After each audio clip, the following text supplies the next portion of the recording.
Here we go, back again with another episode of the Around the Show Sports Podcast. As always, I'm your host, Kyle Showalter, and as you guys can see, my fine friends are back. We got Brandon back from work, and we got Christian, a newly crowned fiance. Congratulations, my man finally proposed to his girlfriend of 5 years. Super happy for you, Christian. How you feeling, man? Thanks. Good. Good. I love it. Man of few words, but a man of many passions. Yeah. Well, we're all super stoked for you. Love Darian. She's awesome. Glad to bring her in as a part of the family. But obviously, I brought you guys back here. We're all wearing our jerseys for a specific reason. The NFL is back starting on Thursday. We got the defending Super Bowl champion Los Angeles Rams taking on the Buffalo Bills, the Super Bowl favorites heading into this year. And then on Sunday, we got our full slate of games. I cannot wait. I'm stoked. Eagles are supposed to have a good season. Rams defending Super Bowl champions. The Bears are an NFL team. So That's what they got going for we're ready to rock, man. All of us, I think, are excited for our team seasons and the season as a whole. So we're going to go ahead and just jump right into it and start talking some NFL. Today, we're going to cover the NFC. Tomorrow, we'll be back with the AFC, and then we'll lead you into this season with all the knowledge you guys need. So without further ado, we're just going to go ahead and jump division by division into this thing. We're going to start with the NFC West, where we got those defending Super Bowl champions. And the Rams, 12-5 last year, a really solid squad. Brandon, I'm going to defer to you as a fan of the defending Super Bowl champions. What do you think coming into this year? I got high hopes, honestly. Obviously, high hopes to win the division. I know how hard it is to come back and win 2 Super Bowls in a row, so I'm not going to get too ahead of myself. But I'm looking for a lot of spark out of that offense early. Coming back, Stafford's second year with the team, he's got to feel fully comfortable where he's at. Granted, Cam Akers stays healthy. That backfield's looking nice. So you get a lot of firepower from that offense like you did last year. I think you can at least make that push to win the West and fight to make your way in the playoffs. Yeah, Stafford, obviously, a lot of comfort coming in last year. Just going from the 2020 season to the 2021 season, obviously coming over from Detroit, his completion percentage went up 3% from 64 to 67. His touchdown percentage went up 1.9% up to 6.8. He had the second highest yards per attempt of his career, and that's all while averaging the second most air yards of his career. So what does that mean? He's airing the ball out more downfield, and he's being even more efficient than he was in the past with the Lions with lesser receivers. That tells me this is a sustainable thing by Matthew Stafford. They obviously rewarded him with that contract extension in the offseason. But if I'm a Rams fan, I'm feeling really good about where my offense is with Cooper Kupp there as well. But Stafford was a guy last year, man, and it's cool to see him get out of Detroit and really have that success. Obviously goes and wins the Super Bowl immediately. But to see the numbers carry over and get even better like we all said they would and we all really thought they would, it's good. It's brownie points for Stafford, essentially, is what I'm trying to say. Yeah, seeing what just half a better roster can do for a great quarterback. I mean, you seeing his numbers go up, and record aside, I mean, Stafford's numbers with Detroit were remarkable. One of the best quarterbacks in the league, and to see those numbers improve, it's just a testament to who the Rams are and who Stafford is as a quarterback and able to lead, any different team. I believe Stafford, if I'm not mistaken, was the first quarterback to ever throw for 5,000 yards in a season. It was either him or Matt Ryan. I can't remember which off the top of my head. But, I mean, Stafford's a guy. We know that. Christian, I'm curious to hear what you have on the defending champions. I think they kind of mirror their MLB counterpart with the Dodgers, where super loaded, talented roster. I think the only thing holding this team back possibly this season would be injury. Other than that, which is very fluky and you can't really count on it one way or the other. But this roster is so talented and they've been in go for it mode, and this is really their window. They already got one. I wouldn't be surprised if come January, February, when we see the Rams going deep into the playoffs. The only concern that I could think of is Stafford's elbow issue. But if that's cleared up and their roster could stay healthy, I really like the addition of Allen Robinson to the roster. I have high expectations for this team. As far as NFL scheduling, they do have a pretty tough schedule, but I wouldn't expect anything less from a defending Super Bowl champion. Yeah, you bring up a good point with the injury thing. I think the Rams are a team that's especially susceptible to the injury bug, considering they're paying $80 million for 4 guys on their roster, which I don't think any other team is doing anything like that. So if one of those guys gets hurt, that's obviously a big chunk of their production. That's Aaron Donald, Jalen Ramsey, Cooper Kupp, and Matthew Stafford in order of cap hit from largest to least. Obviously, you sign those contracts, you sign those guys in the blink of an eye, especially if you're the Rams, and this is kind of the way you construct your roster. But it does leave them extra susceptible, like you said, to that injury bug. What might just hurt another team could essentially kill the Rams before their season even really starts. Right. We can go ahead and pop over to the Cardinals if we're good with the Rams. Yeah, I was just gonna say. I mean, doing all this talking about the Rams, and people are gonna forget that the Cardinals are still in this division, and they're a very talented football team. Led by Kyler Murray. I think tight end Zach Ertz is gonna have a hell of a year. I think he gets kind of counted out sometimes just because of the massive tight end play you have in the NFC. But the Cardinals are there, and they're going to be there the whole time. They're going to be a tough team to beat down the stretch. That offense has firepower. But I don't see the division coming between any other two teams in the Rams and the Cardinals.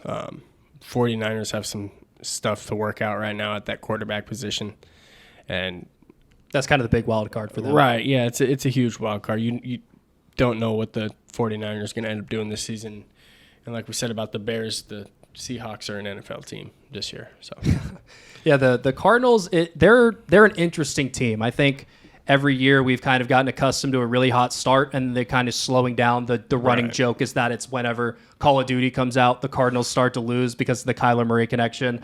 I was pretty hard on that whole thing on the pod at one point, and I've kind of changed my tone on the whole thing, talking about that Kyler Murray contract stipulation. I think we handled that, like, in terms of the people that talk about sports. I think we handled that all wrong, personally. And they've taken it out of the contract. It should have never been put in there, and all it did was fan the flames on the already existing kind of Kyler Murray drama.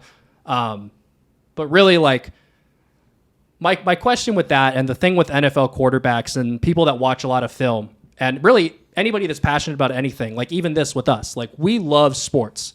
I have invested money into equipment for this. You guys have invested your time as well as I have invested my time into building this brand and doing this podcast and all that. And why do we do that? It's because we love it and we're passionate about it. Right. And anybody who loves something and is passionate about something, they're going to want to put that extra effort into it. And I just don't buy, thinking about it now, I don't buy that Kyler Murray doesn't love football. He doesn't go out there and act like a guy who doesn't love football. We watched Allen Robinson last year act like he didn't have a care in the world for the Bears.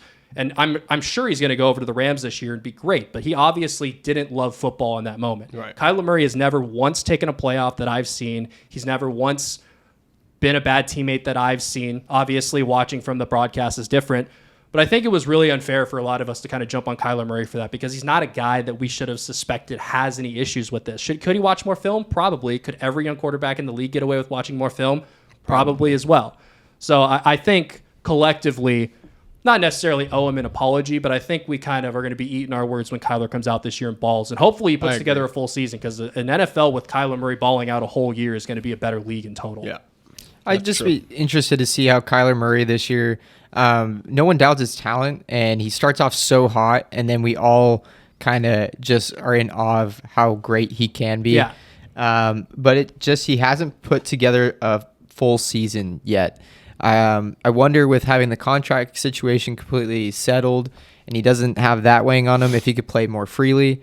It might be a tough start to the season without having DeAndre Hopkins there for the first 6 games due to suspension. Yeah, that's a huge thing. But I think, now that he's been paid, he's coming into his 4th year, we really need to see a complete season from him from start to finish, where they really don't hit that speed bump halfway through the season, and then they are a totally different team by come season end versus season start. I remember last year, one of the first couple games, just lighting up the scoreboard. And it's like, okay, yeah, Super Bowl contenders. Exactly, yeah. Then they faced the Rams last year in the playoffs, and the game was over by the first quarter, where I think there was a pick six because he just 2-yard line, at the 2-yard line. It's one of the worst interceptions I've ever seen. One of the worst, and it's just like 2 completely different players. So yeah, I'm hoping that he can just put together a complete season. He'll also be without Christian Kirk because he moved on to Jacksonville. Poor So guy. it might be a rough start to the season. So the Rams really do have an opportunity here in the first 6 games before Hopkins to build that lead. So maybe this is a team that we see like maybe first month and a half to 2 months that might be a little concerning, and they might feel a little bit of stress.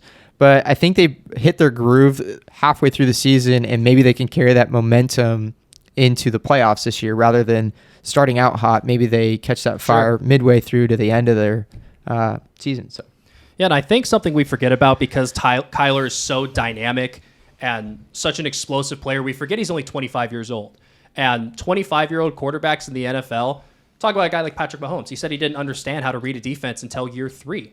This is year 4 for Kyler, so it's only one step up, and Mahomes is one of the greatest quarterbacks we've ever seen at this point in his career. So to write Kyler off, I think, I'm not sure anybody's doing that, but to kind of demonize him and say, like, oh, he's a first half of the year player, like, we don't know yet. Kyler could play another 15 years in the NFL for all we know, and he could end up throwing for, 50,000 yards in the league or something. We don't know. I'm just kind of sick and tired of this dynamic that sports fans today are in, to where it's the "what have you done for me lately" type of thing. It really takes away appreciation for a player's all-around talent. Yeah. And you can sit here all day long and say Kyler hasn't gotten it done late in the season, but I mean, how many guys do? How many times have you seen a guy come in the NFL like this and just light it up and give you a show almost every time he steps on the field? Plays his heart out. He's obviously undersized in all facets of NFL football, and he's out there making people look silly almost on a daily basis. So I'm kind of tired of the lack of patience that sports fans have around the world, and that goes for every sport. And I'm even guilty of it also, But I think we just need to give these guys more time to develop, more time to show you who they are. I mean, we're watching quarterbacks like Tom Brady, Aaron Rodgers go into 2 decades of football. Mm-hmm. And we're throwing all this trash on a player who's played 3 to 5 seasons. It's tough to do. When you look at it from a broader perspective, it's unfair. I 100% agree, yeah. 100% agree. Last thing that we'll say in the Cardinals before we bounce over to the Niners, they did lose Chandler Jones, who's good for 13 to 16 sacks a year. It seems every single year. He had a 5-sack game week 1 last year against Tennessee. Watched every snap of that game because I had Derrick Henry on my fantasy team. Unbelievable football player. I think missing him is going to hurt a lot. Someone else is going to have to step up on that defense. And talking about the D-Hop suspension, they did bring in Hollywood Brown to kind of take over Christian Kirk's role and then hopefully bolster the offense for those first 6 weeks. So we'll see how those moves shape out for them. Bouncing over to the 49ers, I think this is a really interesting one because it almost entirely hinges on a Division I AA quarterback who played 1 college season, played 1 game in another college season, and didn't play played in a couple games last year, but not in any meaningful games trying to get them into the playoffs. Obviously, speaking of Trey Lance, last year's number 3 overall pick. They leveraged their entire future, trading 3 future first-round picks to get him. So obviously, Trey Lance was drafted to be the guy for a very long time. And just putting you guys on the spot, how do we feel about Trey Lance coming into this season? That's a dice roll of all dice rolls if you're the 49ers and if you're a 49ers fan. I mean, this could end up being great, or this could end up being very, very sad. Yeah, 100%. Well, it kind of relates back to Brandon was saying with patience. When you have a Super Bowl ready team, as they showed last year, and their roster really hasn't changed too much, and they've only continued to add on to it, to then make a quarterback change, you basically need almost immediate results from your rookie QB, because by week 6, if they start out maybe 3-3 or they go down to 4 or 2-4, that could spell danger for Trey Lance, because everybody in the world is going to be banging on the door to start Jimmy G. Mm-hmm. And I mean, he's basically a rookie QB, even though this is technically his second year. I think every QB is going to go through the growing pains.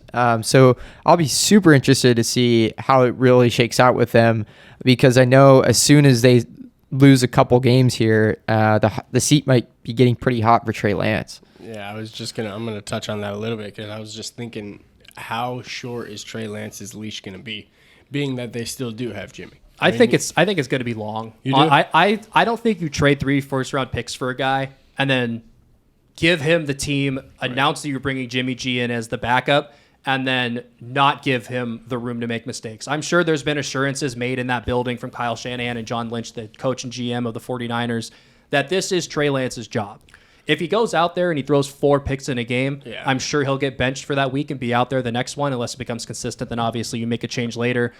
But I do feel like the 49ers are a smart football organization. I don't think that they're going to leverage the future and give up on a guy, because essentially that's what you'd be doing. Imagine if they benched Trevor Lawrence last year or something like that, and they had a good veteran backup quarterback on the roster that was going to take over the job forever. That'd be essentially the same situation as this. I just don't see putting that much of an investment into somebody, and then once you let them go out there and play, you don't ride it out, good or bad results. I think it might be a year. But this team will be together next year as well. They just re-signed Debo to a monster deal. They still have a lot of good young football players. I don't think they have anybody major expiring after this season in terms of veteran contracts, but I could be wrong about that.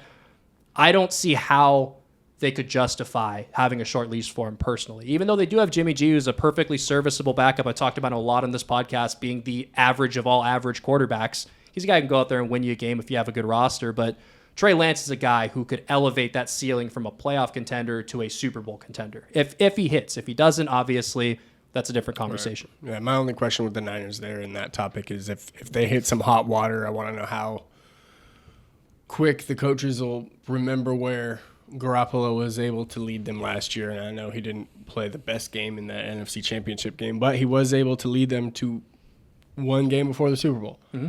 And like you said, he's an average quarterback who can, if he has a good roster, he can take you far enough. So if Trey Lance does get shaky, if they do get into some hot water, my personal opinion is I don't think they'll have any trouble throwing Garoppolo back in there.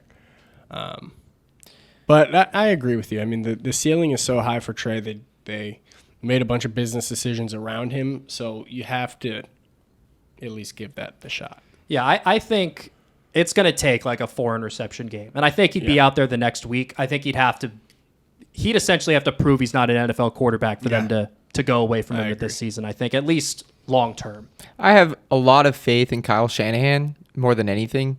The offense, I don't think he's going to put him out there in situations where he can be exposed like that.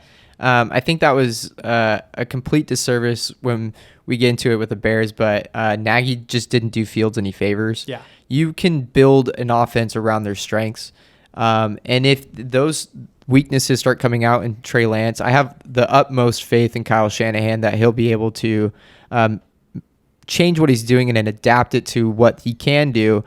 So, I mean, if he can make it work with Jimmy G, who's a game manager, basically, all Trey Lance really has to do is just not screw it up. I just think it's really interesting, the dynamic when you have to make a change from there's the old saying, if it ain't broke, don't fix it. They were a playoff team and they have a talented roster. To change the QBs is just, it could present some challenges.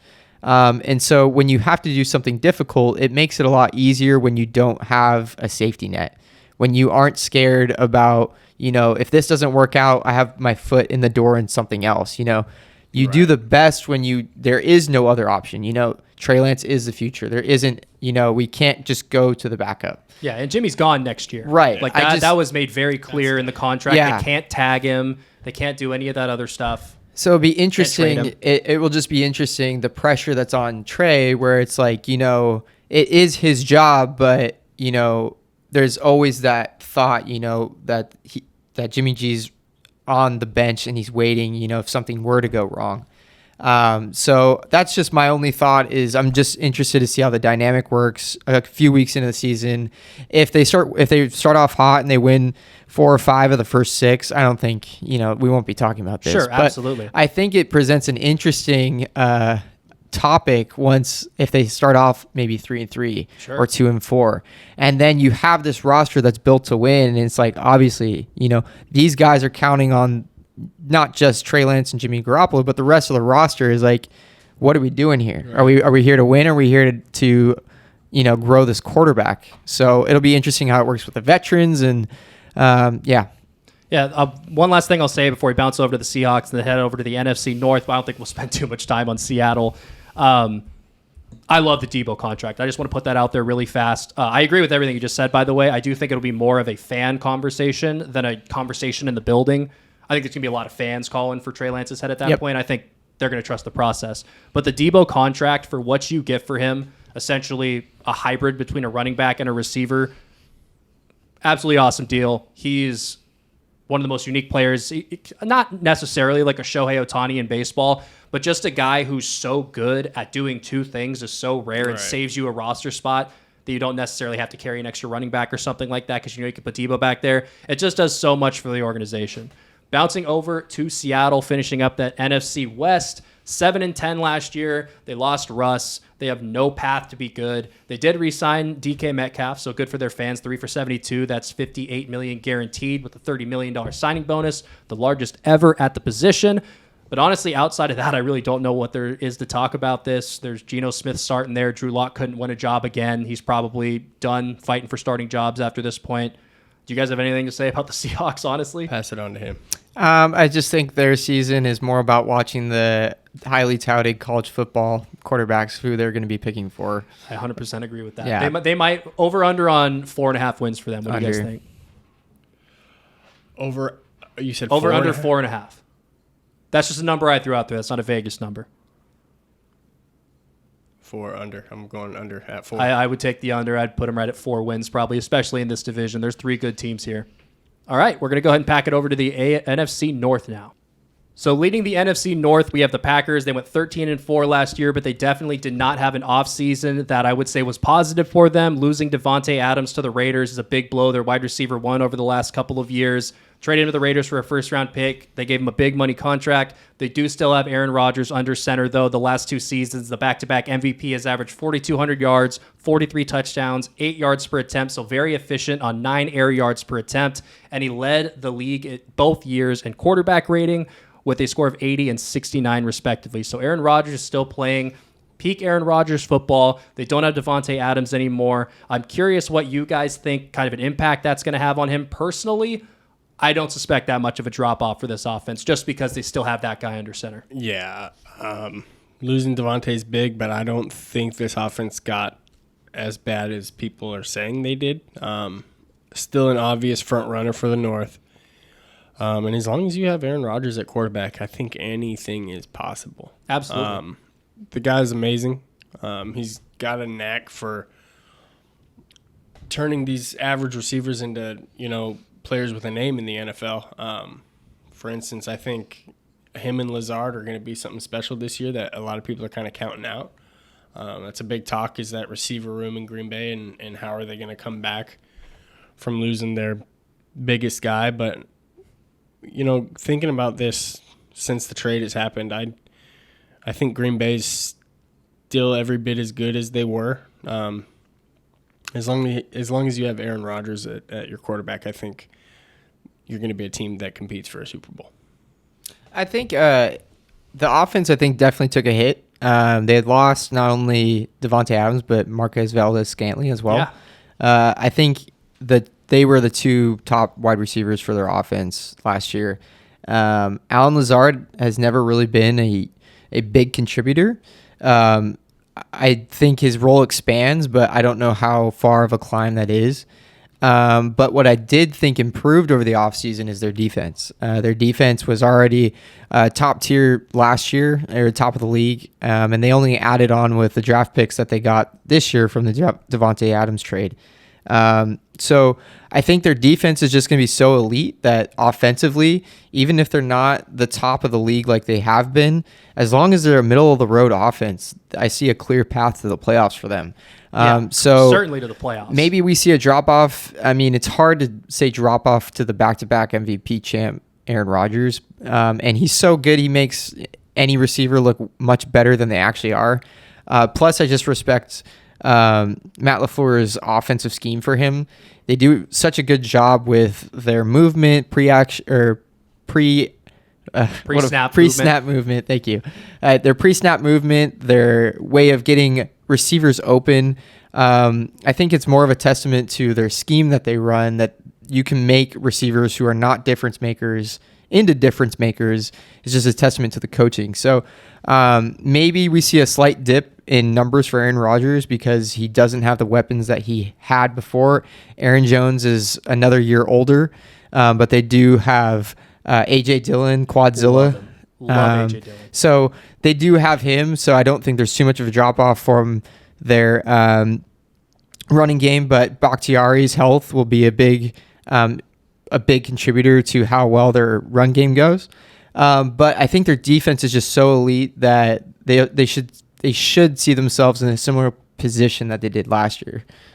Yeah, I appreciate you saying all that. I know it hurts for you to talk nicely about the Packers. It does. David Bakhtiari did just return to practice for the Packers. Just saw this 20 hours ago.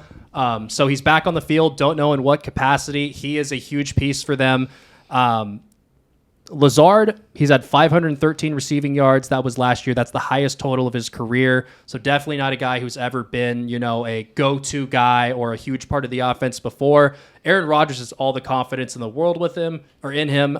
Is that teammate talk? Is that real? I guess we'll find out.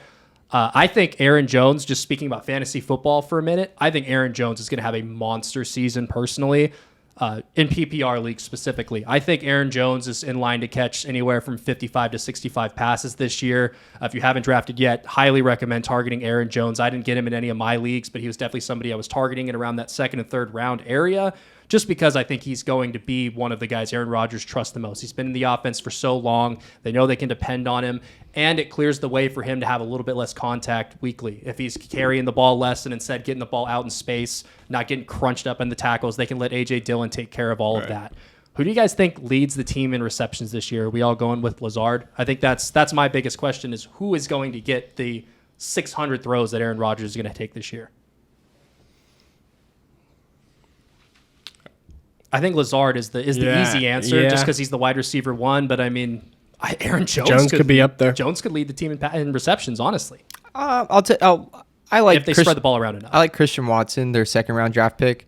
I know he was highly touted coming out of the draft. I just think we kind of know what Allen Lazard is. I think people are reading a little bit too much into the production that he can supply that offense. I think Christian Watson would be my pick.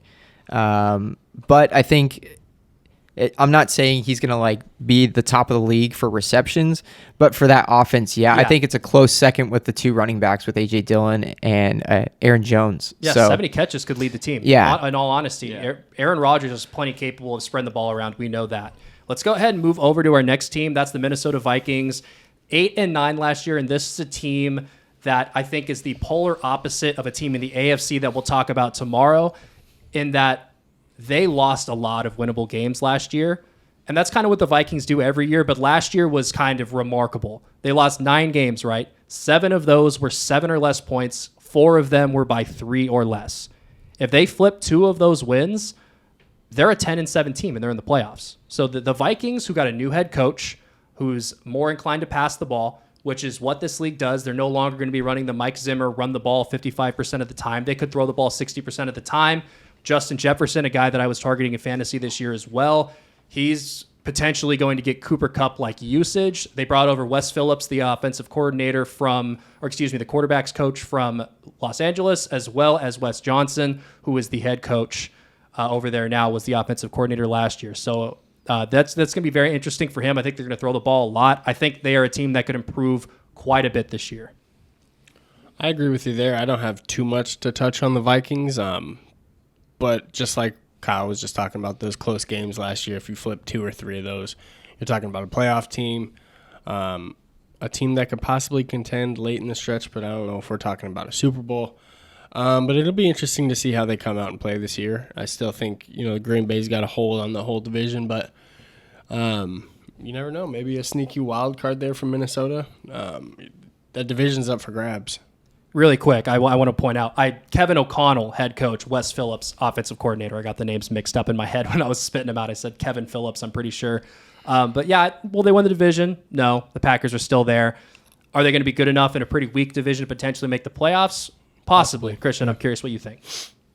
I really like the Kevin O'Connell hiring. I think a breath of fresh air for that offense is going to be really nice to see.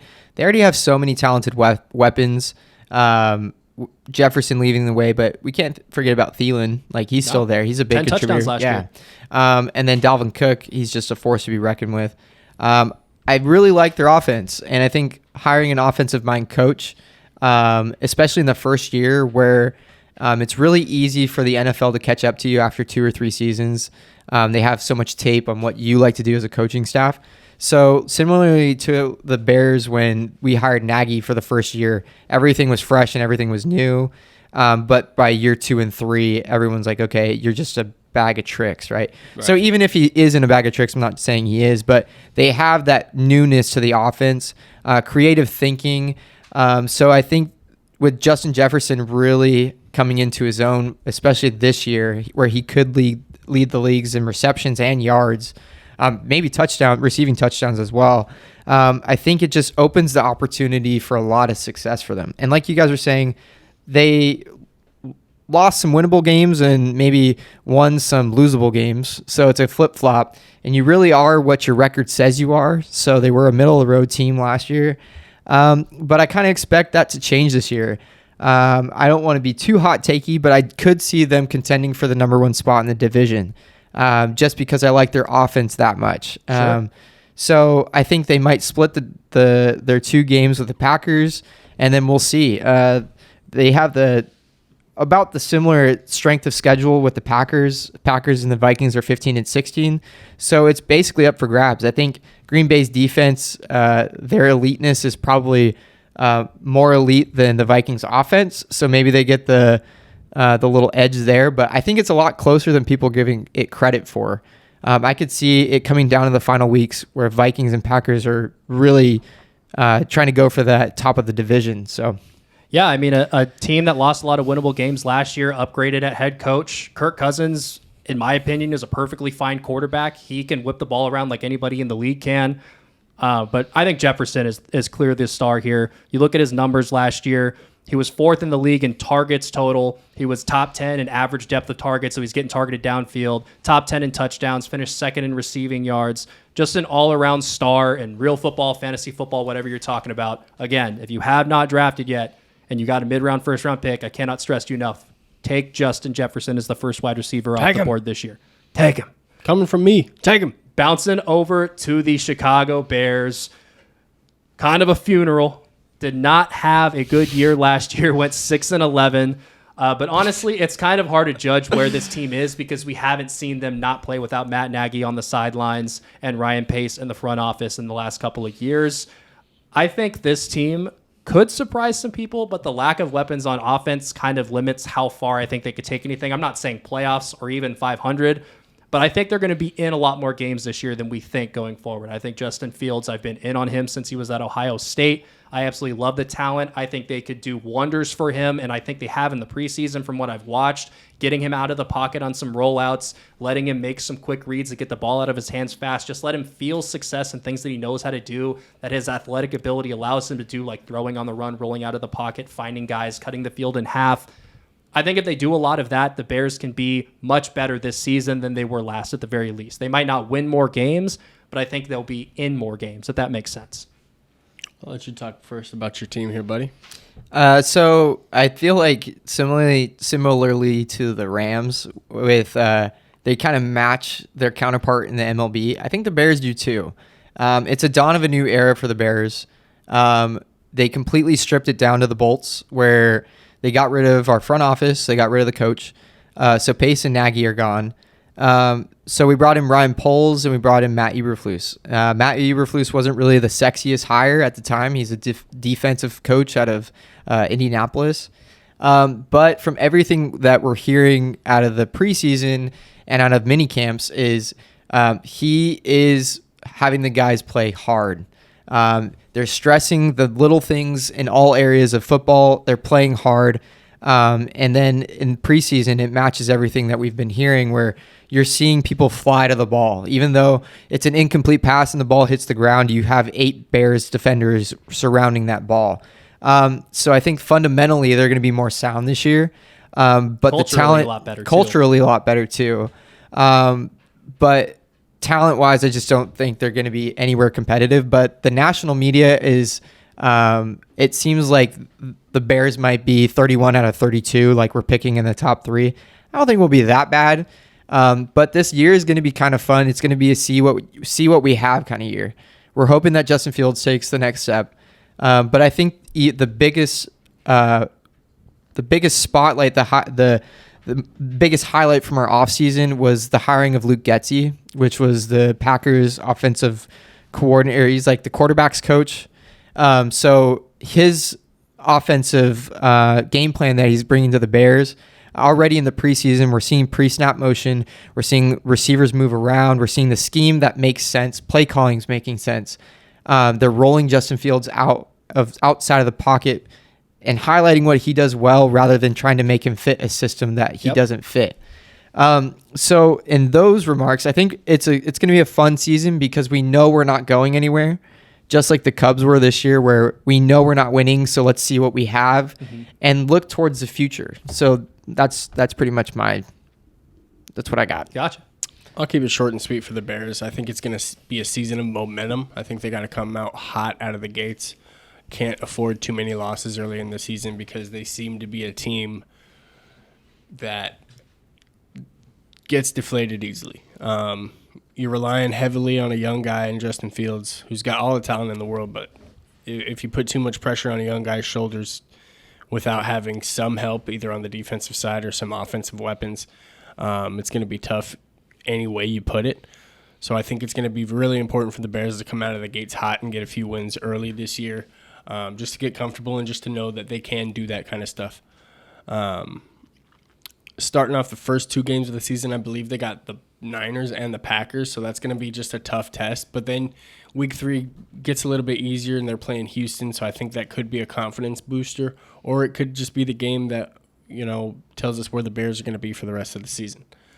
So yeah, just come out hot, and I think the Bears will impress themselves, but I'm not looking for them to do much special this year. Yeah, I have 2 quick things on the Bears before we bounce over to the Lions and finish up the NFC North. One, hate the fact that the Roquan Smith situation is going on. Christian and I have talked a lot about it off the air. I believe he's back at practice now. He's going to play out the year. I'm assuming he will not be back next season for them. So, well, they had the team option on him. So, they still have his 5th-year option. Yeah. Okay, so I guess we'll see. Maybe it shifts enough culturally, and I think a lot of what you said about how they got deflated easily, that can be fixed with a coaching change. Yeah. And that could be fixed with a change of culture inside of the building. Who knows? Maybe they can keep Roquan Smith if they have, like I said, I don't think they're going to improve on 6 wins. They could get to 7. I don't see them getting to 8 or anywhere close to 500. But if they are closer in those games, I think that could do a lot for the overall psyche of a guy like Roquan Smith and the team as a whole. And then the other thing, just really quick, pivoting back over to the NFC West with the 49ers, I think Fields and Lance have the same exact path to success that their coaches can lead them to. The things that I talked about with Fields, rolling them out in the pocket, taking away half the field, and simplifying everything. When you roll a quarterback out to his right, takes the left side of the field away, they only have to read half the field, makes things a lot easier. They get comfortable with that. You leave them in the pocket a lot more, let them survey the whole field. I think if Fields and Lance both stick to that kind of approach and their coaches allow them to do that, we could see that pay off big time as early as this season, especially for Justin Fields, who I think has just all the talent in the world. I'm still so high on him, and it just pains me that he has absolutely no weapons over there in Chicago. Really quick, we'll go ahead and touch on the Lions. Like I said, with these last place teams, I don't think we'll have a whole lot to say. I don't foresee them going worst to first in this division at all. Have you guys seen Hard Knocks at all? No. It has been unbelievable this year. It's on the Detroit Lions, obviously.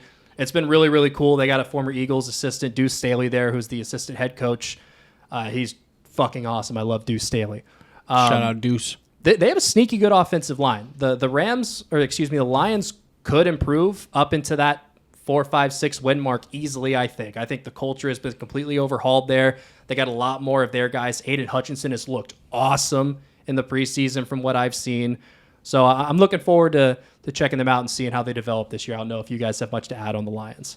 When it comes to the bad teams in the NFL, they have the most heart. Yeah. I'll give it that. Have to play this Their game. head coach is a very likable guy. I can't say much about That's the Detroit okay. Lions. Christian, man. you They're got just anything not on the that Lions good. before you head over to the NFC South? I think last year, I think the Lions are a lot better than we think they are. Just the Lions have always been the Lions where they're that one team that loses in inexplicable ways. I don't know if The you guys Chargers, remember the Vikings, the Lions. I think those the kind of teams. Ravens last year where they Yes, went the up field late goal. and the field goal with like 66 yards to lose that. I just That would have been their first win of the year, too. Yeah, the Yeah. poor line. I don't. brutal. So like, yes, you are what your record says you are. They were a bad team last year, but like Brandon says, they play hard, and Dan Campbell really gets the most out of pretty much nothing that was really going on last year. But I think their offensive line might be one of the best in the league, and that's how you develop an offense. That's how you get young guys going. Is it starts with the offensive line. Right. But they really do play hard, and they're starting to gather up some of this talent. Where they drafted a wide receiver in the first round this year. Name escapes me. Jameson Williams. Yeah, so their offense, you can start to see the building blocks of something that could be special. I think this year is another year of development, but I think they don't finish last. I think the Bears will probably finish last, and the Lions might take third. They play hard. They continue to add to their lineup and their roster. So yeah, I think they'll surprise some teams. Maybe they're towards the end of the year they're fighting for a wild card spot. But I think the Lions are a lot better than people think they are. The wild card would surprise me if they ended up being that good. But yeah, if they finished over the Bears, would I be shocked? No. Would I be confused a little bit? Yeah, because I do expect the Bears to be better than them, but not by a significant enough margin to where I'd be like, whoa, the Lions finished. Like if they finished above the Packers, it'd be a completely different conversation. Yeah. The last thing that I will say about the Lions before we head over to the NFC North, I just love Dan Campbell. Motor City Dan Campbell is just an absolute stud. If you guys had watched Hard Knocks, I think you guys would be just head over heels in love with this guy. The way he coaches is the way that I wish professional sports still was, the way that it was when we were kids, where it didn't feel like so much of a business like it does now. Dan Campbell is just a football guy, and I love it. It drives me nuts. I'm going to watch a lot of Lions football this year, I think. Have fun. So pivoting over to our third division in the NFC, that is the NFC South, led by the Tampa Bay Buccaneers, who finished with a record of 13-4 last year. Their quarterback retired, came back. They lost their head coach. They lost one of their starting wide receivers in Week 15 last year to an ACL-MCL tear. They lost their starting center, their starting left guard, and their starting right guard this year in training camp, all to injuries. So my big question with the Buccaneers, with Tom Brady under center for the last time of his career, a guy notorious for struggling against pressure up the middle through where those nose tackles leak through with those three interior offensive line positions, with those guys not there, I am not as high on the Buccaneers as I expected to be this year, just because of the injury luck that they've already suffered, not having Chris Godwin at the beginning of the year. Do I think they're going to win the division still? Yes, but I think that's more of a fault of their division than a vote of confidence in their favor, if that makes sense for me. I'm curious to see just what you guys think overall on the Bucs this season, and if you think those injuries are going to take them out a little bit. You make a good point with the offensive line and how Brady handles pressure. But I've been that dumbass to count a Tom Brady-led team out time and time again. As have I. I'm not ready to count him out yet. But like you said, I give him the win in the division mostly because it's just not a very talented division. I think your next team following the Bucs is probably going to be the Saints, and that kind of speaks for itself there. But it's still one of the most talented wide receiver rooms in the NFL with the most talented quarterback to ever play the game. So you just got to expect something's going to happen there. Surely not as talented as the Super Bowl winning team. It's going to be interesting to see how it plays out without Gronkowski for now. It's just a whole lot of things going on in Tampa Bay, and you can't really speculate too much until you see, the product on field. But as long as Tom Brady's back there calling plays under center, I'm ready to call them one of the best teams in the NFC. It's just a weird situation because the thing for Brady his entire career has been when pressure comes in his face, he really, really struggles. He handles pressure off the edge just fine, but when he can't step up in the pocket, which is what Brady is so good at, is hanging in the pocket, moving around and finding a lane to throw from. You can't really do that when there's guys running straight at you from the line of scrimmage, when you have a Dontari Poe or somebody like that just screaming at your face. You can't do anything about that. And they're on their third string center. I didn't even mention that. Their backup center also tore his ACL. So they are running with essentially NFL scrubs out there, obviously great football players, but call it what it is in this league at this point. They're running third stringers and second stringers out there to protect a 45-year-old quarterback. Who knows how healthy he could possibly be at 45 taking hits for this long. And again, it's Tom Brady. He's a complete anomaly, a total freak. But eventually something has to come, right? And I'm not saying I'm not that guy. I'm not predicting the downfall of Tom Brady. I want to make that very clear. But if there was ever a year where there was time to pump the brakes on a Tom Brady-led team, I feel like it is this year in his age 45 season with an injured offensive line in front of him. This is the chips are stacked against him. Will Tom Brady beat the house again, essentially? Right. So Max Kellerman famously said, Tom Brady's going to fall off a cliff. There's a cliff, and then the cliff got turned into like a hill. The hill turned into, maybe he's still climbing because he's that great. But I think the injuries to the offensive line cannot be stated enough, how huge that is to the team.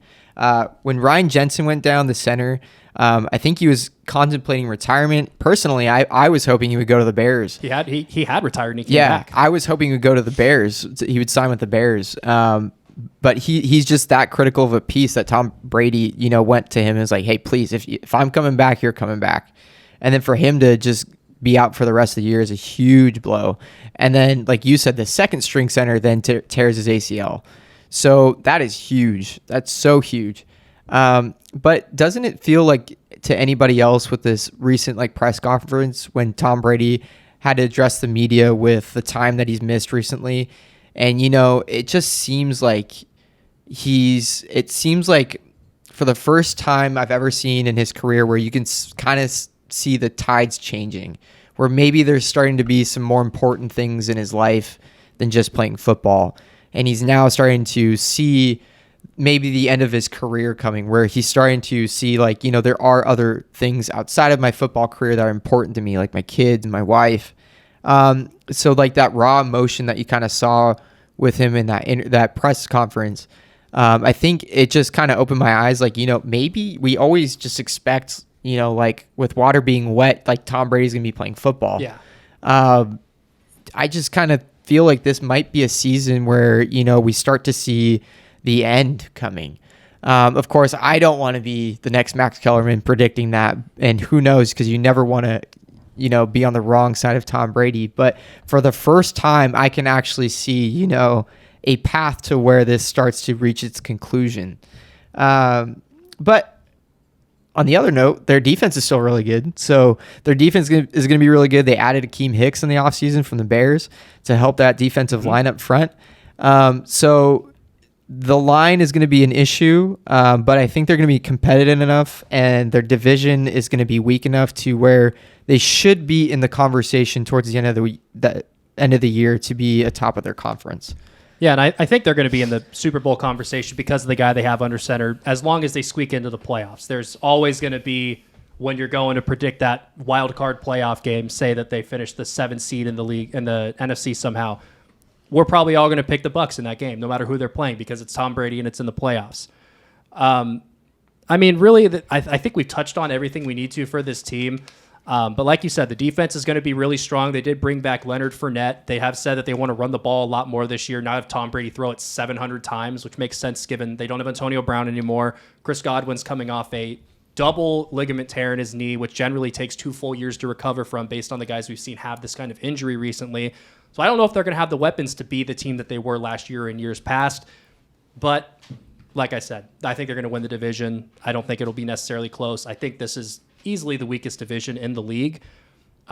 Curious your guys' thoughts on that just real quick before we bounce over to the Saints. Just looking at this, I got the Bucks, Saints, Falcons, Panthers. We got a 9-7 team in second place last year, 7-10 team that lost their quarterback. And the Panthers are kind of a wild card, good young defense. We'll obviously touch on those teams a little bit more right now. But really not a lot of juice in this division. I still think the NFC East still might have the worst division. I think at least the South, even though I think those teams have gotten a lot better. We'll touch on that. Yeah, even though the South like is weak, like the Falcons aren't a pushover either. You know, they play hard too. Oh, I disagree strongly with I the think they Falcons, play but we'll hard. talk about them in a minute. Brandon? Oh, put his ass into a corner right now talking about the Falcons. Sorry. I agree a lot with what you said about the Bucks. I'm not ready to crown anybody else right now. But a team I am really interested in the NFC South is the Saints. I do think they got Let's go ahead and just talk about them then. Yeah, I do think they got better. I do think they're able to contend this season. They're going to be a tough win for anybody that's on their schedule. And like Christian was saying, you know, the South isn't too strong. I think you might see New Orleans in the playoffs in a wild card spot this year, just because of the strength of the NFC in total. And they got some firepower there. They have taken some blows to the defense. They lost Sauce Gardner, or whatever. What's his first Sauce name? Gardner, not him. He went to the Jets this year in the draft. I can't think of the guy you're thinking of off the top of your head, though. Look for it. He's got like two last names. Hold on. I might have to start that Chauncey over. Gardner-Johnson. Gardner-Johnson. Yes, safety. Lost him. They had a player get Go shot Birds. Yeah. in the offseason this season. So they've had some trouble, but that's just Saints football. They always have a little drama in the offseason around them. I think they're going to be a team that contends. Yeah, the Saints are interesting. Something when I was doing my prep for the show, something that I thought that was interesting, the Saints actually had the fifth most wins over the 2010s out of any roster or any organization in the NFL, and they were 3 wins away from being the second most winning team over the last decade. So this is a team that has had a ton of success over the last 10 to 12 years, but no more Sean Payton. Obviously, last year as well, no more Drew Brees. It's an entirely new era for new head coach Dennis Allen, who has been the defensive coordinator there since 2015. So he's been in the organization for a long time, promoted the retiring Sean Payton, who will most likely be back coaching next year by all the rumors that I've heard. I think they could easily be a wild card team. I think the definition of a wild card, and that we really don't know what they're going to be, is Jameis going to be good Jameis, or is Jameis going to be 30 touchdown, 30 interception Jameis? Is Kamara going to get suspended in the middle of the season but because of what happened at the Pro Bowl last year? Most people say no, but there's still always the possibility that the NFL acts before criminal charges are brought or before the criminal case is heard as well, even though that's not what the precedent is. I really don't know what to think about the Saints just because there's a lot of question marks here. Is Jameis going to be good? Is Chris Olave going to step in right away? Is Michael Thomas going to look healthy coming off of that ankle injury? He already is dealing with a hamstring issue. There's just a lot, like you said, the players they've lost on defense. There's a lot of question marks, but I still think they're the clear number 2 in this division, even though I don't say that as I would about the Cardinals or the Niners in another division. Yeah, so this team is going to be fun to watch with Taysom Hill leading the charge. Just kidding. Yeah. Oh, my God. That tight end. I like Jameis Winston. I like the gunslinger. He's a gunslinger. He really does not care about throwing interceptions. He's, I'm going out there, I'm throwing the ball around, and if I throw a pick, who cares? Next man up. Plus, he might be the funniest football player unintentionally. That's a fact. Any videos you see of him, it's worth the watch. But he plays hard, and I really want him to do well. But their offense, I think, does have some firepower to it. I really like Chris Olave. I was hoping, you were a big Chris Olave guy. By the grace of God, the Bears were going to get him. But I think he's going to add another dimension to that offense, really spread the field. So if you have Chris Olave and you have Michael Thomas, if he can get back to anything that he was before, I don't think this is derogatory, but calling him Slant Boy, that's not derogatory. Right? I'm sure he doesn't. Okay. Like it. Well, but if he can return to any type of form that he was before, you have Michael Thomas, Chris Olave, and they then also you have Jarvis Landry at the slot. Jarvis Landry, yeah. So you have a ton of weapons that can spread the field vertically, which only opens up the field more for Kamara when he's running the ball. So I think the offense could be like a sneaky top 12 offense. They're going to be in games. I think the rest of the division is weaker, so that gives them some hope. But I think they honestly could challenge for that top spot, and it might be a lot closer Bucks to Saints than maybe people are realizing so far. I agree. Yeah, Alvin Kamara is actually, again, talking about fantasy football, he's a guy that I was really interested on. You think about pass-catching running backs, you think about the likes of Christian McCaffrey, you think about the likes of DeAndre Swift, guys like Aaron Jones as well. Alvin Kamara had the largest target share in the NFL amongst running backs last year at 20%. That's above Christian McCaffrey. That's above Leonard Fournette, who caught 70 passes last year. He has a ton of balls thrown his way. So if you can find a way to snag Alvin Kamara in the back end of the first or early in the second round, he's the guy that I would highly recommend that you do that with. Just trying to sprinkle in a little bit of fantasy advice since we've never talked about it on the show before. We can go ahead and bounce over if you guys don't have anything to add for the Saints, and we can get into that Falcons conversation that I think is coming. I think this is the worst team in the NFL. Yeah. That might be a surprise.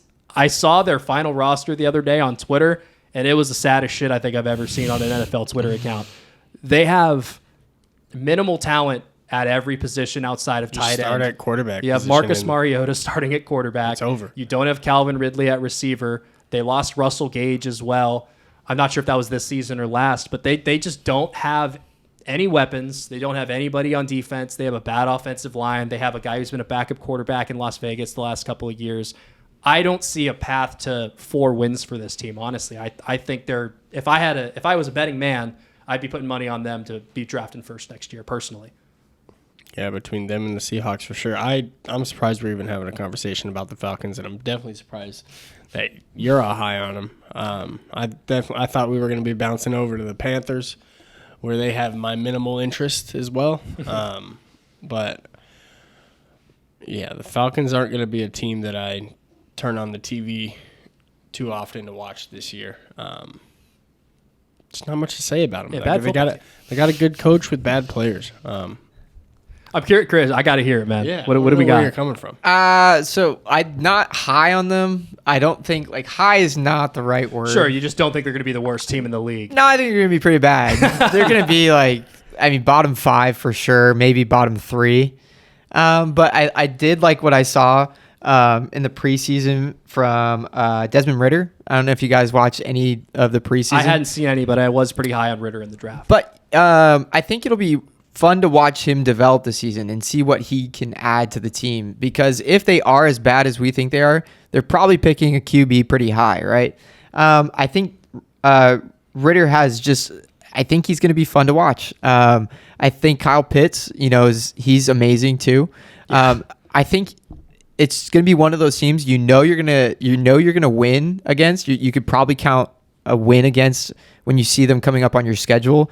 But I think they'll be kind of like how the Lions were last year, where they are Scratch at least, and claw. yeah, they're scratching and clawing. They're fun to watch just because they're so bad, but they're so bad that they're going to be down in games. So it's going to be a lot of offense trying to get back into the game.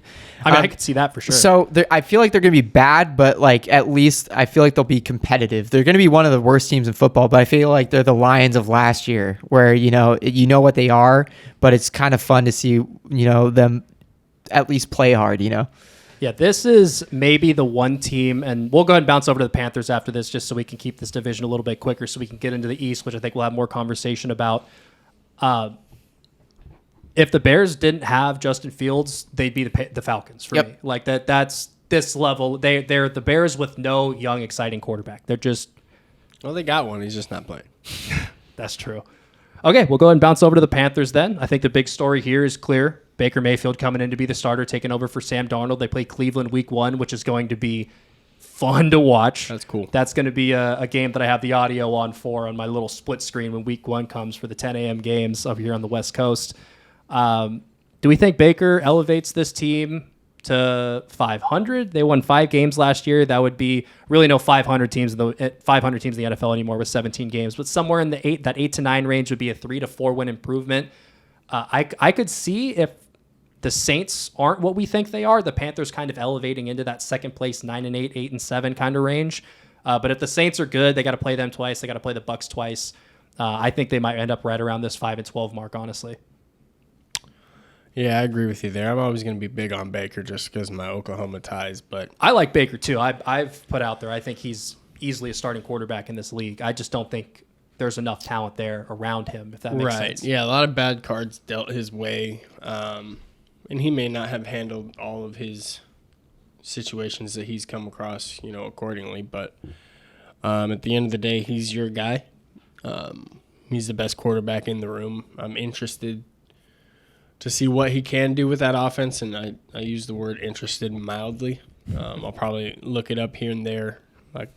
Like the Falcons, Panthers aren't going to be a team I'm turning on the TV every Sunday. Definitely week 1, that's going to be some fireworks. But, as far as the Panthers as a whole, I just don't see too much talent or too much spark around them. And it's really going to have to – leadership is going to have to come from Baker. We thought Baker was going to have to be a leader – was going to be a leader in Cleveland. He's really going to have to pull it out of his ass in Carolina if they want to get things done.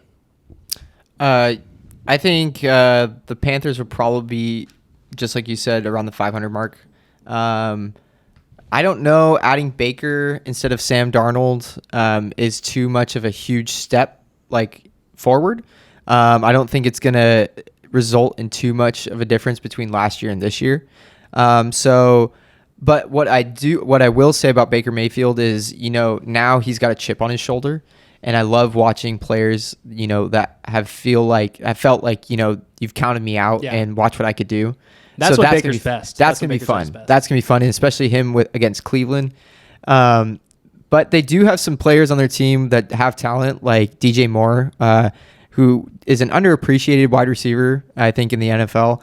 And then the health of Christian McCaffrey is really going to decide how far this team can go.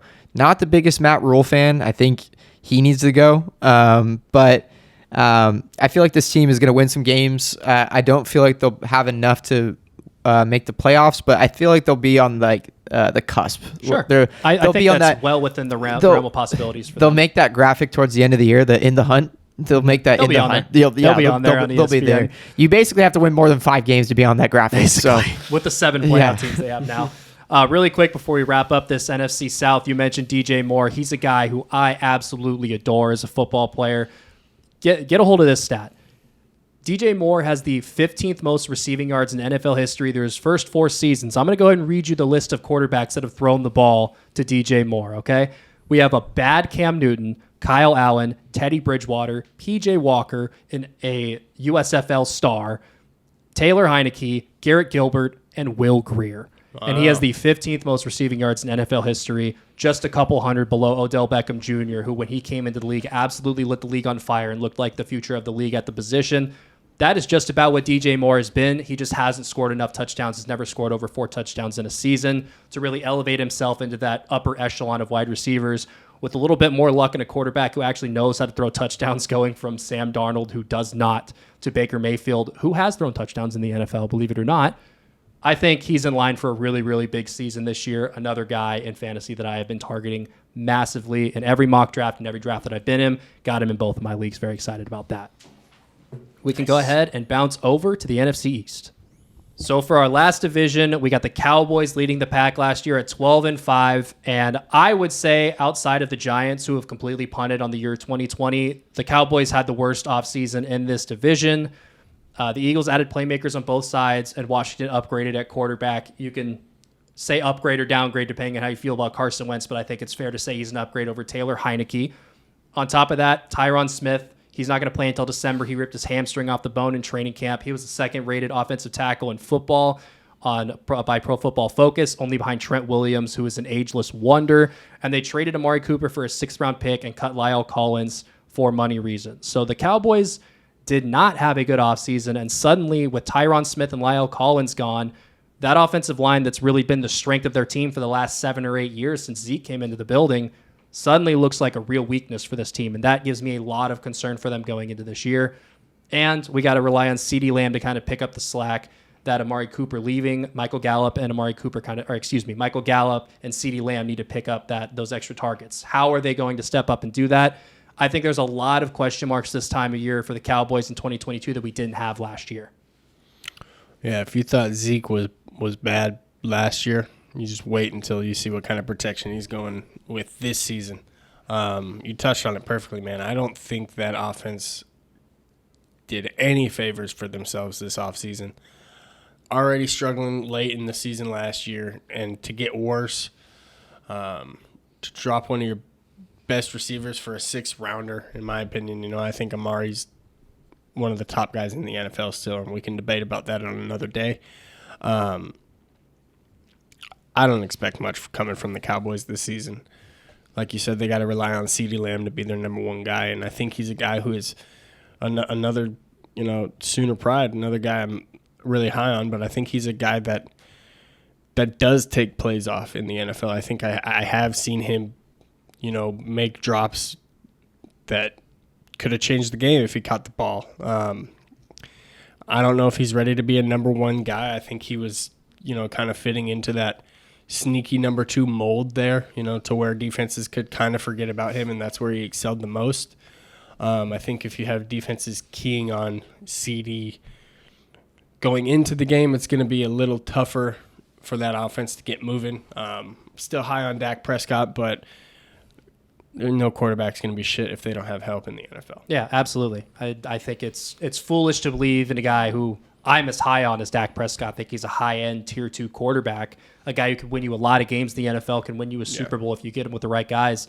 You put nobody around him, you put him on the Bears, he's not going to be able to do anything. You can't throw the ball to yourself, essentially. Christian, I want to hear what you have to say on the Cowboys as well.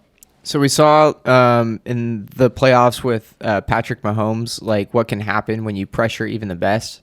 So it starts with the offensive line. It starts up front. If you can't give your quarterback enough time, it's over. I think them losing Amari Cooper and trading him away, even though maybe he's not as elite as he was a couple years ago, I think it just allowed the defense to not key in on one guy, just like Brandon said. I think CeeDee Lamb's success is a benefactor of having another receiver opposite of you. So that has to spread the defense. Michael Gallup's coming off an injury. We don't know. We hope he can return to the form he was last year, but that remains to be seen. So he did just get a bag, though. Yeah, Michael Gallup's he did. Got a bag. He did, which is, I was hoping he'd go to the Bears too. So, but yeah, I don't know if CeeDee Lamb can, be a bona fide one where like Devontae Adams, it don't matter who's across from Devontae Adams, he's going to get his.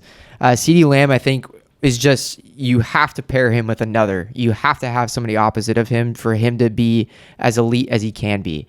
And then Zeke, we've already seen kind of a fall off over these past couple years of Zeke's career where he's not that running back that we saw that, was going to rush and be one of the top backs in the league.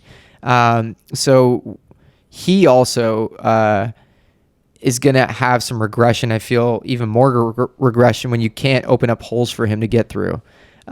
So there's much more negatives that I have to say from last year to this year. I still like Dak Prescott, though. I think he's still, even with a bad offensive line, he'll get it done. I think they are your biggest competitor in this division to the Eagles. But I think the Eagles to Cowboys, it's a big drop off between the two. Yeah, we can bounce over to the Eagles. Just one quick thing that I have left to say on the Cowboys, and this all stems from one decision from the Jones family, and everybody was telling Jerry and Stephen Jones, do not give Ezekiel Elliott that contract, and he did. And just like we said would happen, they have to trade away Amari Cooper because they can't afford his cap hit. They have to cut Lyle Collins for the same exact reason. And now you look at this team built around the 27-year-old running back, essentially, and you have a deflated offensive line. You have less than stellar weapons on the outside in your X and Y receivers. Granted, good players in Michael Gallup and CeeDee Lamb, but not world beaters by any stretch of the imagination. They're much better with Amari Cooper in the fold there as well.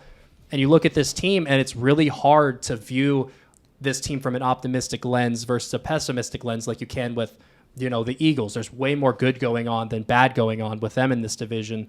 The Cowboys are very clearly trending down, and it all comes back to that one decision that those guys made to go out and give Ezekiel Elliott $15 million a year. Yep. And it just goes to show you cannot afford to pay the running back in the NFL unless they are transcendently special, a guy like Christian McCaffrey level of production and usage. And even then, it's a massive, massive risk. Right. Anything you guys want to add before we head over to the Eagles? Let's talk about the Birds, man. Okay, so I'm just going to go ahead, take the lead on this one, obviously. Wearing the Randall Cunningham 12 jersey, the Kelly Green. I am a diehard Eagles fan, obviously, as we all know, but I think that I am very, very, very justified in my excitement coming into this season. I think it's fair to say the Eagles easily had the best offseason in the NFL. They added A.J. Brown and Chauncey Gardner-Johnson, we talked about earlier, in trades. They added James Bradbury, Hassan Reddick, and Kaiser White in free agency. James Bradbury coming over after being cut by the Giants. They added Jordan Davis and Nakobe Dean in the draft, plugged up two major holes. And for me, the big question is Jalen Hurts. And I think this is what everybody's big question is going to come down to. And I think the Eagles clearly are going to win the division. If there's any level of production from Jalen Hurts, they're just head and shoulders, non-QB roster-wise, above everybody in this division. Yeah. And Vegas is reflecting that. Dallas opened the division favorites at -20 on February 28th. The Eagles are plus 300. Those odds are now plus 140 for the Cowboys and plus 150 for the Eagles on MGM. So they're essentially neck and neck to win this division. I'm hammering the Eagles if I was a betting man on that. But that just goes to show you how a strong offseason can translate into a year. They went from plus 300 to plus 150 over the span of 6 months. It's an incredible change. And I really do believe it when I say if Jalen Hurts has any level of consistency this year, if he can be a guy who can go out there and throw for 230 yards a game on 7 yards per attempt, somewhere around there, like a league average passer, and then provide what he does in the running game, the division is way below the ceiling for this team. This is a potential Super Bowl championship roster outside of the quarterback, and if Jalen Hurts can elevate himself to that spot, this team can win the Super Bowl. And this reminds me a lot of the 2017 Eagles team that did win. They have a quarterback on a rookie deal. Because of that, they're able to go out and acquire just gobs of talent at all of these different positions. They're 3 deep at every single spot on the field on defense. Everything that could have went well this offseason for the Eagles did. Yep. And I'm ecstatic as a fan. I don't want to sound too much like a homer, and I'm not predicting them to go to the Super Bowl from the NFC. I don't think Jalen Hurts is that guy. But if he proves me wrong, and even if he's just a slight level above what I think he is, I think they could easily go on and win the Super Bowl this year. They have that much talent outside of the quarterback on this roster. Right. When you're talking about the NFC, there's only a handful of teams that are really going to go out and contend for a Super Bowl. So I think that just makes the Eagles' chances even that much better. And I think you touched on everything that I was going to touch on, so I'm not going to sit here and repeat it. I will say biasly that I am very happy that we get to sit here and talk about so many former Oklahoma Sooners excelling in the NFL. I think this is like the 3rd or 4th team we've got to talk about. But one thing I will say, and people might double take on this, but the Eagles have a top 3 defense in the NFL. They are scary. Their defense got good in the offseason, and then within the last 2 weeks it got even better, which is remarkable. And being in the division that they play in, I think they're on a highway to the playoffs. I'm going to knock on every piece of what I can find as soon as I leave here. Thank you. But you said it, man. Best offseason in the NFL this year. They've got miles better than they were before. And having a talented quarterback on a rookie deal is the front office's dream. And they're excelling. Kudos to the front office there. You guys are making all the right decisions. Now it's up to the players to put the cleats on, put the pads on, and go put on the work. Yeah, absolutely. So a little bit of a spoiler, but I feel like the Eagles, I feel confident in saying they're my Super Bowl pick for the NFC. Really? I feel that confident. I like that. That confident about the Eagles. It seems like, a couple years ago, Howie Roseman, I feel like he had a lot of people, coming for his neck. Oh, yeah. They wanted. I'll touch on that after you finish this point but for sure. The past couple years, it really seems like they win every trade that they've made, and they're playing chess while everyone else is playing checkers. Where the Carson Wentz trade, I know you were not happy with that trade. At the time, I was okay with the trade when it happened. I didn't want him to go. I wanted Howie to go. But when they got a 1st-round pick for him, I was like, okay. But they keep stockpiling all these draft picks, and maybe that was the grand scheme of like maybe one of these disgruntled wide receivers will want out, and we can go get them for all these draft picks that we've acquired. Somehow you guys got a 4th-round pick from the Bears for Nick fucking Foles. So he could have been picked up off the scrap heap, and you guys got a 4th round pick. Fourth round pick is insane. So you guys, this process has started like 2 or 3 years ago, and we're starting to see, the pot of gold at the end of the rainbow, where all of these moves are coming in and they're coming together. Where last year, Jalen Hurts is starting to take a step. Is there something there? I mean, we'll find out for sure this year. But like we were talking about with the Cowboys, Devonta Smith, he has something there. That guy is a dog. Yeah. Just like Special the same player. I see him in a similar light as I do CeeDee Lamb, where there is something there. He does have talent, but unlike the Cowboys, you guys now have another bona fide one across from him. So you guys are both going to be symbiotic, and they're both going to be benefiting each other because they could spread the defense. So that only means more positive things for Jalen Hurts. So your offense has talent. Goddard's, coming into his own, where he could be, come season end, maybe a top 5 tight end, top 3 tight end. Yep. So you guys just have all this talent on offense, and then defensively, like Brandon said, you might have a top 3 defense in the league, and your roster is deep. So I just see them being clearly better. And then it also helps that your guys' division is complete shit, like absolutely terrible. Mm-hmm. The only team I do think it's better than you guys do. I don't. I mean, the division as a whole. The Giants might be one of They're the horrible. worst teams in football, and the Commanders just, they will have a continuous dark cloud around that organization until Dan Snyder receives sell the team, Dan. some justice. But anyways, so I have nothing to say but positive things, and I think it only helps you that you can count on winning the majority of your division games. So your guys' only threat was the Cowboys, and they just decided to pull their pants down in the offseason. So I have nothing but, I'm expecting big things this year. And then just like we were saying about Tua, when they got Tyreek Hill, I mean, now that Jalen Hurts has, I'm drawing a blank, can't think of his name. I'm drawing a blank. The guy that you guys just traded for, I'm drawing a blank. I don't know. Position? Yeah, wide receiver from the Titans. AJ Brown. AJ Brown. I don't know why There I we drew a go. blank. That's fine. There's a lot of guys in the NFL. I don't know. So I have nothing but positive things to say. You guys obviously have a plan here, but like we were saying with Tua, we'll figure out if Jalen Hurts is the quarterback or not, if you now have 2 ones that you can throw to, and you should have the success that we think you should have. Absolutely. That's a great comparison between Tua and Jalen Hurts. They both have been put in a position to where if you're the guy, you need to show it this year, or we're shopping. One last thing. Go ahead. One last thing. So the trade for Chauncey Gardner-Johnson, I feel like that's an underrated trade too, because every team needs a little pest on their team. Yep. Every team has that guy who's ruffling feathers, who's there to be just an annoyance on the team. I remember last year or the year before where he got the Bears to punch him in the helmet twice and got 2 of our guys ejected. Like he's the NFL's Patrick Beverly, where he's just there to be a pest. And not only is he a pest, but he's good.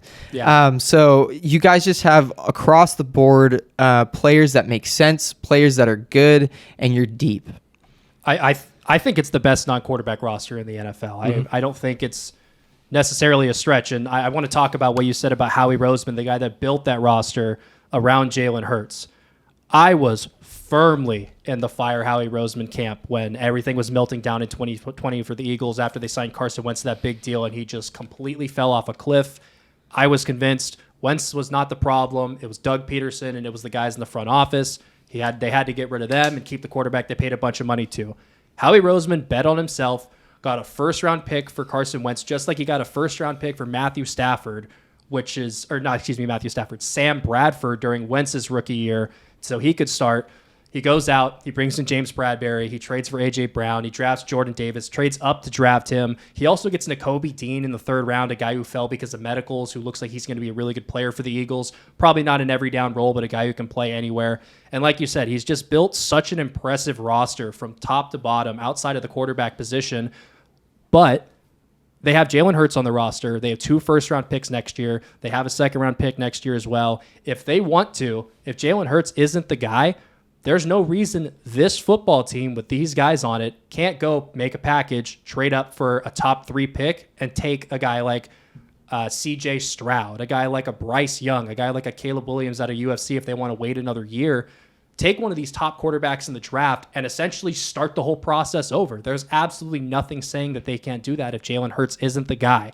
So what Howie Roseman has essentially done is he has hedged himself against Jalen Hurts, his gamble on Jalen Hurts, to bolster the roster next year with a new quarterback if Hurts isn't the guy. And if Hurts is the guy, you have first-round picks to trade next year for veterans that you can sign to extensions, or you can draft 2 more young guys to add into this pile of incredibly talented players all across the roster. It is such an impressive job, and I want to go ahead and publicly apologize. Howie Roseman, I was wrong. I'm sorry for calling for your job. He has done an incredible job in Philadelphia. And real quick, a shout-out to Nick Sirianni, who everybody going into last season, who's essentially the laughing stock of the league in terms of head coaches because he had some goofy press conferences. He had a slow start to the season. The offense wasn't getting anything done. And then suddenly he commits to the run, and the Eagles had the best rushing attack in the NFL behind that incredibly strong offensive line. He is a bit of a goober. He is total goofball, but the team loves him. Everybody that talks about Nick Sirianni just drools over him, says he's an awesome guy, awesome coach, great for culture in the building. They have everything necessary to win the Super Bowl. It's just going to be about putting it together. So I'm excited for this season, I think it's fair to say. I'm going to say it now. The NFC is wide open for success. Absolutely it is. Wide open for success. There's no telling. A year ago, if you would have said, I think the Eagles are going to win the Super Bowl, I'm going to take it as the same energy as what you were saying with the Angels this season. Man. Come on, man. But I think that's a legit take. And there's probably a lot of people watching this at home saying, I don't think that's possible because they're looking at hindsight. They're looking at the Eagles last year. They're not looking at all the improvements they made. Got crushed in the playoffs. But if you're able to see through and see what a front office is doing for a team in the offseason, and you can kind of picture how the season can develop, you're right there, man. The Eagles are right there for the NFC. I'm excited to watch them play.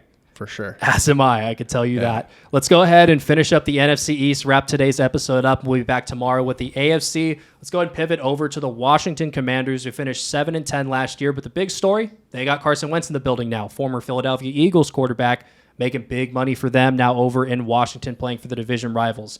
I'm very excited to see Carson Wentz play against the Eagles. I think it's going to be a lot of mental games going on in that game.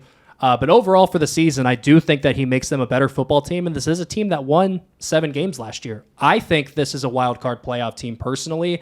They have Terry McLaurin out there. He is incredible. Curtis Samuel, a guy who didn't play a lot last year that they signed in the offseason due to injuries. He's a very good player. He can carry the ball to the backfield. He can run end arounds. He can beat you deep. He can do a lot of different things. They have a good running back room. Antonio Gibson obviously has some fumble issues and isn't the most consistent guy, but he's good inside of the 5-yard line. They have a pass-catching back named J.D. McKissick, who's been in the league forever. They did lose their rookie, Brian Robinson, I believe is his name, who was shot in an armed robbery attempt. They lost him for the year, it looks like. But the defense is still relatively strong from a couple of years ago when they were really, really good. So I am a little bit higher on this team than you guys are. I think this team potentially could finish over the Cowboys and finish in one of those playoff spots. We'll see about that. I know you guys are kind of dunking on the division, so I'll go ahead and turn it over to you guys. I think we're going to have differing opinions on this one. Yeah, I'm not too high on the Commanders at all. But that's probably because of my lack of knowledge. I'm not too high on Carson Wentz as a quarterback. As you should not be. He hasn't earned it. But I think you got a step up from your quarterback last year in Heineke. But like I said, I think my lack of knowledge and information on the Commanders, which is partly due to my own fault, I'm not too very high on them. I'm so wrapped up with what the Eagles are doing when it comes to the NFC West. I've been paying a lot of attention to them. They're not a team that screams that they need attention, so it's not really too much of a fault. They were average to below average last year. They'll probably be the same this year. I'm higher on Carson Wentz than a lot of other people are. I think if you put him around weapons, he can be at least average and has the ceiling to be a good quarterback. So I think good Wentz gets them to 9-10 wins. Bad Wentz, they're 7-10 again. Yeah, and this goes for any team, but you got to win a few games on the road. If you want to be a contender, especially in the NFC East, you win a few games on the road, you could be sitting in a pretty good spot coming down towards the end of the season. So good luck to them. Anything to add on the Commanders? I think they are this division's Carolina Panthers. Very fair. I think they have talent. That's actually that's a great yeah. great comparison. Actually, I like that a lot. I think they have talent. They upgraded at quarterback, just like the Panthers seemingly did. But is it really that big of a jump, knowing what we know now about Carson Wentz? I think yes. Taylor Heineke to Carson Wentz, does that make them a playoff team? That I don't know, but is it an upgrade? Absolutely. Is it an upgrade? Yes, but is it an upgrade enough to make them? That's the question. I think that's a fair question to bring I don't think it is. But remains to be seen. But at the end of the day, for me, I believe in kind of like, what goes around comes around. There will be a black cloud over this organization until Dan Snyder gets some justice. So I think the organization is trash. More than anything, I just don't think they'll succeed until that gets, a fresh start and new ownership. But yeah, I think they're almost like the Carolina Panthers, where they're going to win games. They do have talent. I love Terry McLaurin, Scary Terry. They added Jahan Dotson from the draft. Yes. Antonio Gibson. Very good player. Antonio Gibson, I feel like, if he can hold on to the ball and not fumble it so much, there might be something there. And I also like him paired with J.D. McKissick. And I think their defense is no push around. So if you give me a middle of the road defense and a bottom quarter of the NFL and offense, to me that smells like 500.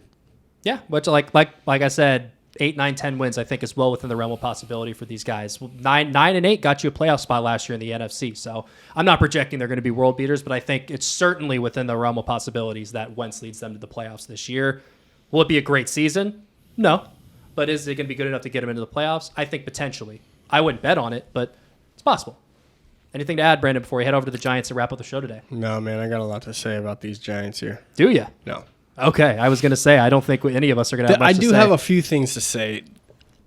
I guess I'll go ahead and start it off. Sure. They tried. This offseason they came in, they tried. They drafted Thibodeau, who was an exceptional talent coming out of Oregon.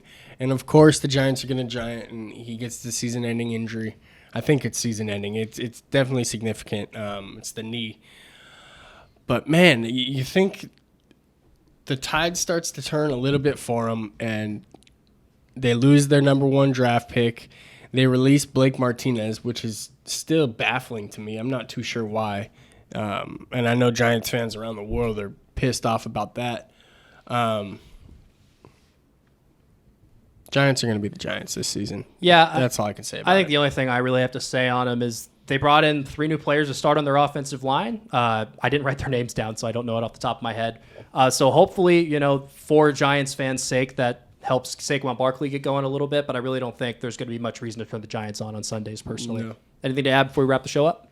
No, I feel bad for Giants fans because they're going to be really bad. They're going to be bad for. If you feel bad for Giants fans, the Giants gotta suck. I know. So I think they could be one of those teams fighting for the top spot for next year's draft.